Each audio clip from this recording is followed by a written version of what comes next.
This is a follow-up video on using our universal clamping blocks. In this case, we're going to clamp a scarf joint, and the same principle applies.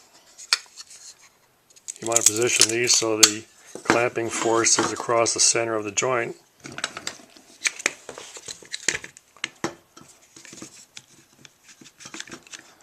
And you can see that's not a problem.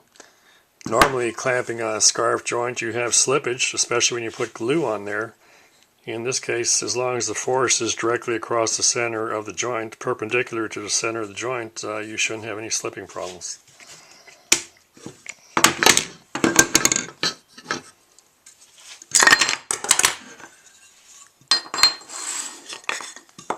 This is another version of a scarf joint. And here again, the positioning of the clamping block is the important part.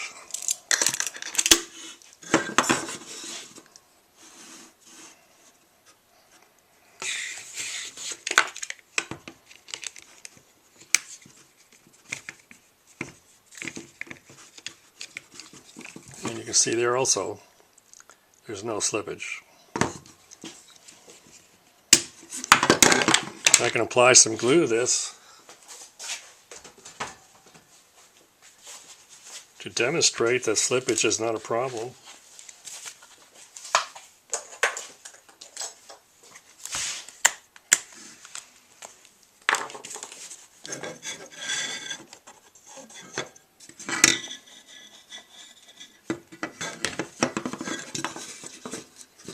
And you can see here it's quite slippery, but that's not really a problem.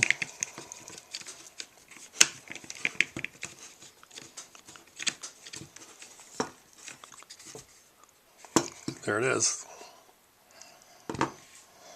As long as your force is perpendicular to the mating surface there, you should not have any slippage.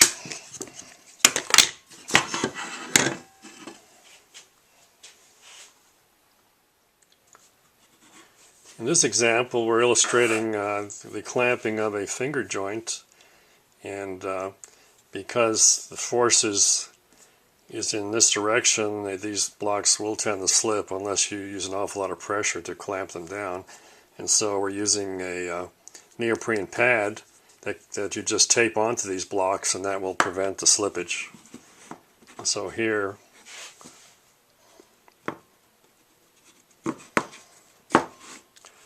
if these pieces were 6 feet long, it'd be very difficult to find a way to clamp this type of joint together. So in this case, these blocks work pretty well.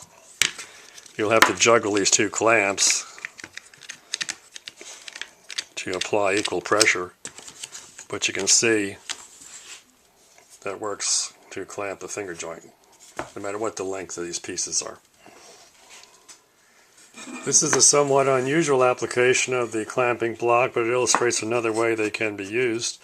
And you can protect your miter on the end of this member going into a dado joint, and so you can clamp it like that without damaging your miter on this end.